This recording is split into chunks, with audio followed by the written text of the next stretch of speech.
3 incroyables citations du stoïcisme qui peuvent transformer ta vie. Le stoïcisme est une philosophie antique qui traverse les âges sans jamais perdre de sa puissance. Ce n'est pas une simple théorie abstraite mais une manière de vivre, de penser et d'agir dans un monde souvent imprévisible.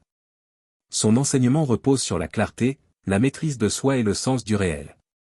À travers les siècles, certaines paroles stoïciennes sont devenues de véritables phares dans la nuit, guidant ceux qui cherchent la paix intérieure et la force mentale. 3 d'entre elles se détachent particulièrement.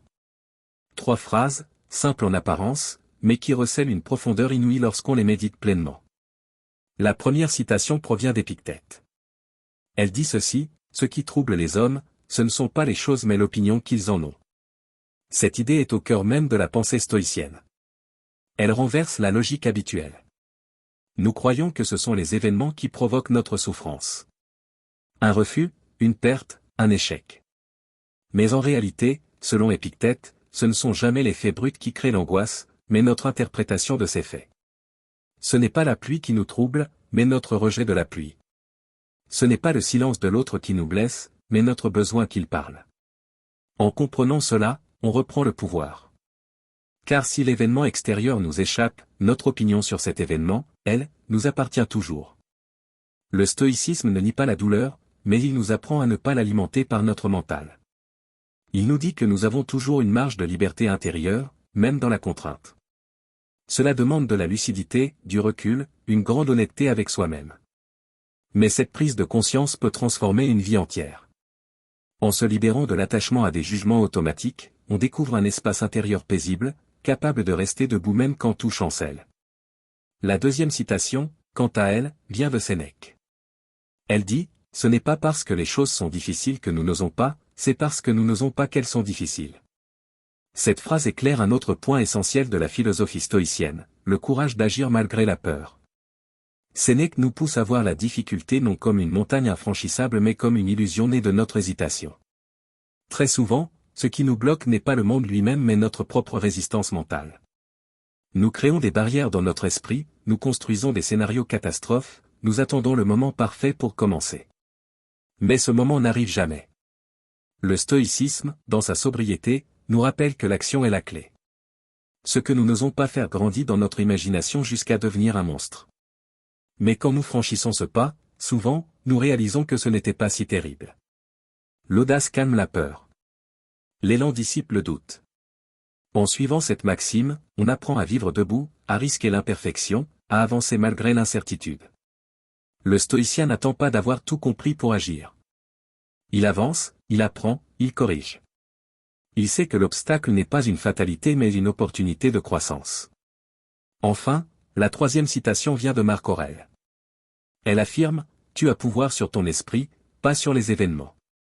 Comprends cela, et tu trouveras la force. Cette phrase, à elle seule, résume toute la philosophie de l'empereur stoïcien. Elle nous ramène à l'essentiel. Il y a ce qui dépend de toi, et il y a ce qui ne dépend pas de toi. Ta tâche est de faire la distinction, puis de te concentrer uniquement sur ce qui est entre tes mains. Cela paraît simple, mais c'est l'un des exercices les plus puissants de la vie.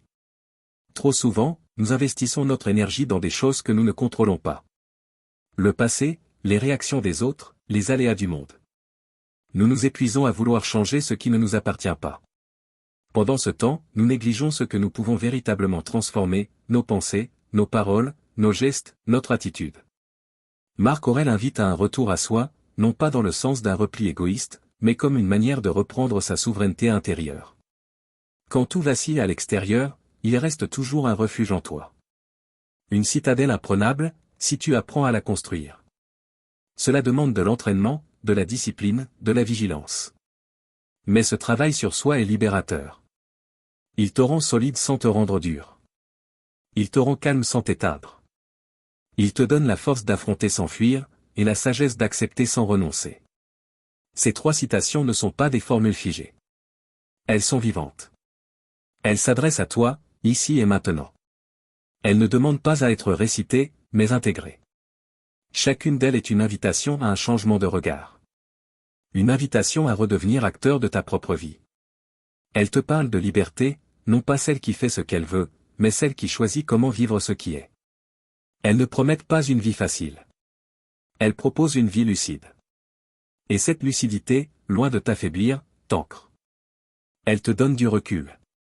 Elle t'apprend à ne pas être l'esclave de tes émotions, à ne pas réagir mécaniquement, à ne pas être emporté par chaque tempête. Tu n'as pas besoin de tout savoir. Tu n'as pas besoin d'attendre que tout soit parfait. Tu peux commencer maintenant, avec ces quelques paroles gravées dans la mémoire des sages. Commencer à penser autrement, à regarder tes pensées avec vigilance, à choisir tes réponses au lieu de subir tes réactions. C'est dans ces petits actes quotidiens que la philosophie prend forme. Pas dans les grands discours, mais dans la manière dont tu affrontes une contrariété, dont tu accueilles une critique, dont tu choisis de continuer quand l'envie de baisser les bras est là. Ces citations sont des compagnons de route.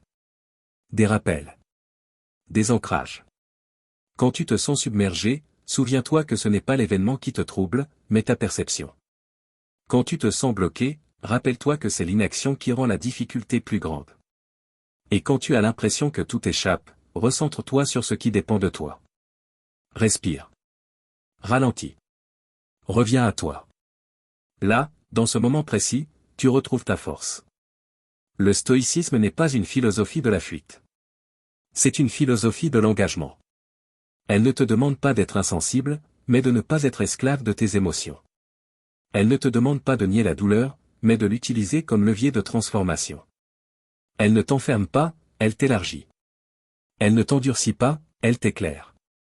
Ces trois phrases ont traversé les siècles non parce qu'elles sont jolies, mais parce qu'elles sont vraies. Elles ont résisté à l'épreuve du temps parce qu'elles parlent à l'être humain dans ce qu'il a de plus profond. Elles sont encore là parce que la quête de sens, de paix, de solidité intérieure est éternelle. Tu n'as pas besoin d'être un philosophe pour les comprendre.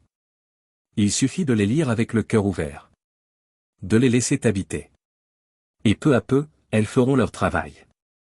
En silence. Avec constance. Comme une graine semée dans l'esprit. Tu n'as pas besoin de tout changer du jour au lendemain. Mais tu peux, dès aujourd'hui, faire un pas vers plus de clarté, plus de maîtrise, plus de liberté intérieure. Ces trois citations peuvent être ce premier pas.